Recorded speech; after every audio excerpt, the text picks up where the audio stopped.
บายดีทุกคนที่กำลังติดตามชมเรายินดีต้อนรับเข้าสู่ซองอาคาน้อย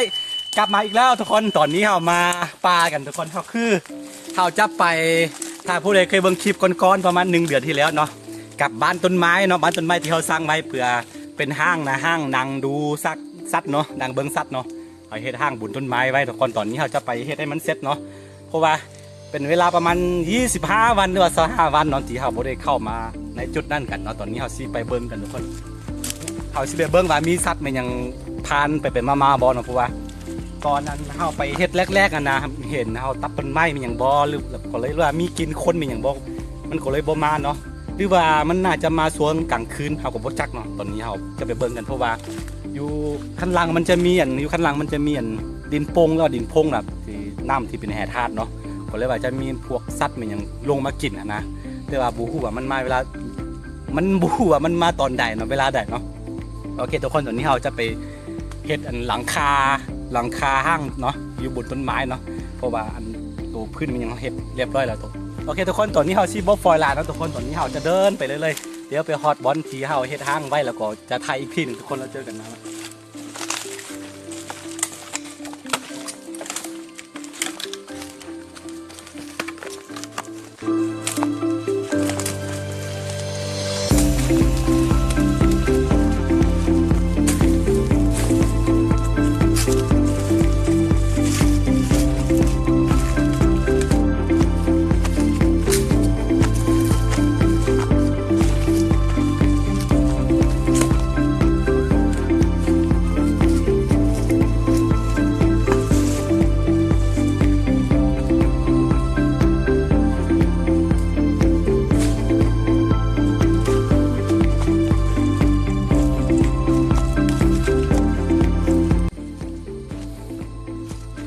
คือทุกคน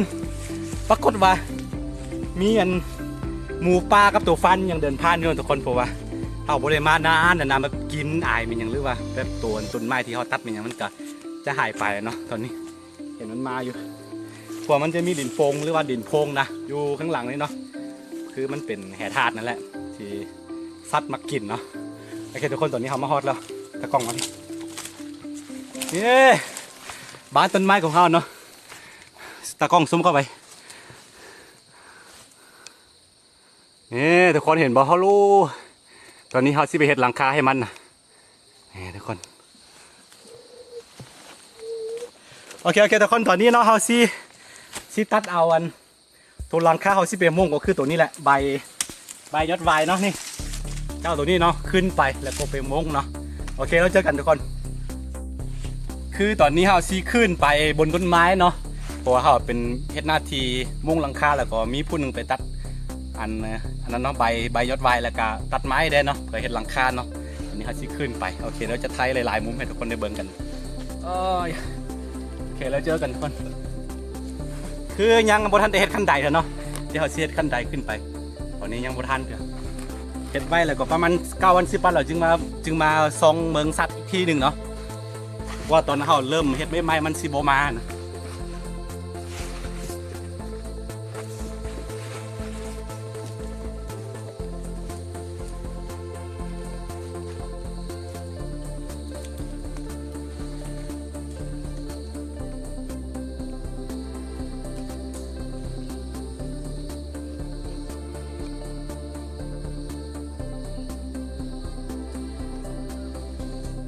ตอนนี้เขาก็ขึ้นมาบนห้างต้นไม้ที่อันนั้นเนาะที่เขาเกี่ยมไปแต่เดือนแล้วเนาะนี่บรรยากาศคือให้ทั้งหลังเลยแหละตอนนี้เขาขึ้นมาถึงแล้ว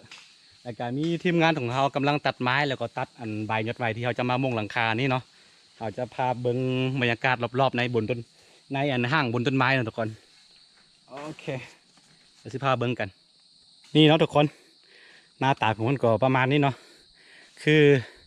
ขั้นตอนของเขาตอนนี้ก็คือเขาจะมุ่งหลังคานี่เนาะจะมุ่งหลังคาเพื่อกันฝนกันแดดไม่อย่างนั้นแหละนี่กำลัง3 เล็ดไปแล้วประมาณ 60%ทุกคนค่อนข้างสูงเลยทีเดียวประมาณ20 เมตรหรือว่า25 เมตรนี่แหละค่อนข้างสูงเพราะนั้นสูงนี่จะพาให้เบิ้งทุกคนนี่เห็นบอกอลู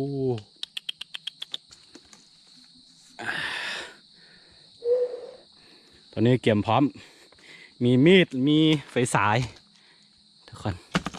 แล้วก็มีน้ำอยู่ในถุงนี้นะอยู่ในถุงนี้นี่เกี่ยมพร้อมหมดทุกคนตัวนี้นะรอท่าก็คือรอท่าทีมงานของเราตัดไม้แล้วก็ตัดอันใบที่เขาจะมุ่งหลังคานี่เนาะมาแล้วก็เฮ็ดเลยเมื่อยหวานแหงบรรยากาศอันรอบๆกับประมาณนี้นะทุกคนแล้วเจอกันออนซอนซื่นใจในเวลาเดียวกันต้องแบบความปลอดภัยต้องมาก่อนเนาะต้องเฮ็ดให้แน่นหนาหน่อยนึงเพราะว่าเรานอกจากที่เราเอาเสือกมามัดแล้วก็เราก็เอาตอกตะปูใส่เห็นบ่นี่ค่อนข้างแข็งแห้งเลยทีเดียวนี่ทุกคนตอนนี้ก็ฝนตก โอเคแล้วเจอกันทุกคน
คนหลังจากที่เราใส่เวลา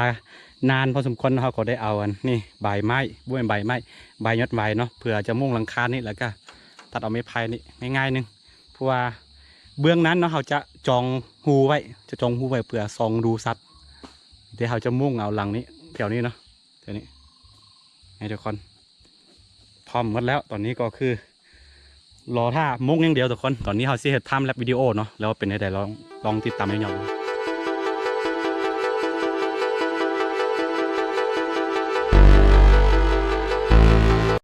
ทุกคนหลังจากที่เราใส่เวลานานพอสมควรเนาะตอนนี้เราก็จะกลายเป็นหัวเป็นทางแล้วทางต้นไม้ของเรานะนี่คือที่จริงกะมันกะเพื่อกั้นบ่ให้สัตว์เห็นซื่อๆเนาะนี่ทุกคนโอ้สุดยอดเลยหมดมื้อทั้งวันเลยพี่น้อง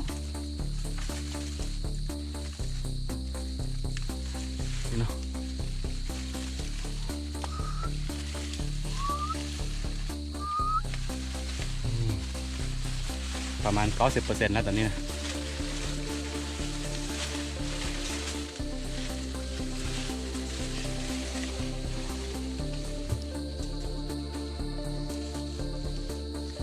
หลังจากที่เราเฮ็ดทางต้นไม้เสร็จแล้วเรา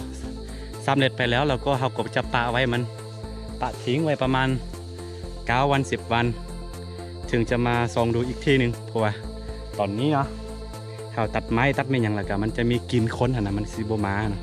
มันจะมากกว่ามาตอนช่วงตอนคืนกลางคืนทุกคนเรียกว่าบ่เคยได้เห็นเนาะนี่ทุกคนกำลังต้องใส่กำลังม่งหลังคาอยู่โอ้สุดยอดเลยความสูง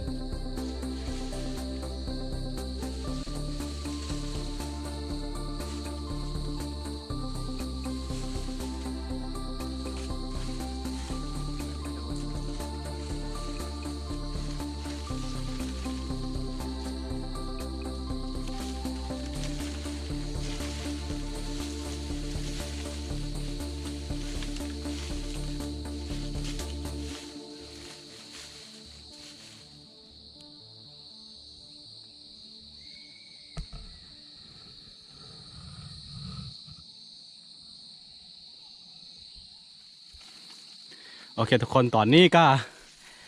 ห้างของเฮาก็สำเร็จไปแล้วทุกคนตอนนี้นี่เมื่อยทั้งวัน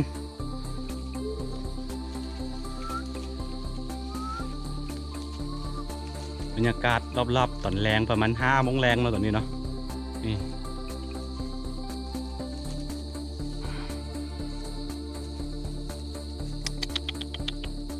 สุดยอดความสูงทุกคน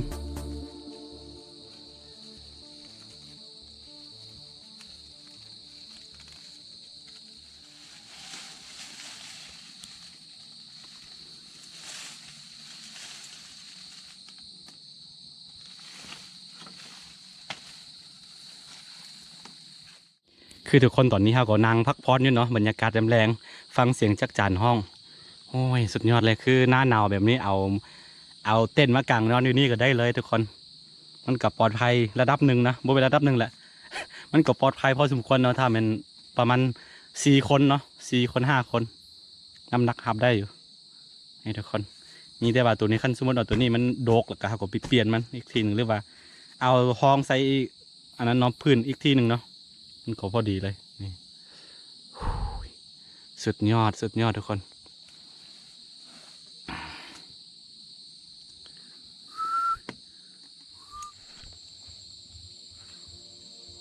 เอาละทุกคนตอนนี้เนาะการเฮ็ดห้างบนต้นไม้ของเขาก็ซ้ำเล็ดไปเป็นที่เรียบร้อยแล้วเนาะขั้นตอนต่อไปก็คือเขาจะรอท่าให้ประมาณทิ้งไว้ประมาณ9 วัน10 วันแล้วเขาจึงมาซองเบิ่งอีกทีนึงเนาะเขาจะมาทางตอนกลางเว้นแล้วก็ตอนกลางคืนเนาะเพราะว่าบูฮู้ว่ามันจะมาช่วงใดนะเพราะว่าเห็นห้อย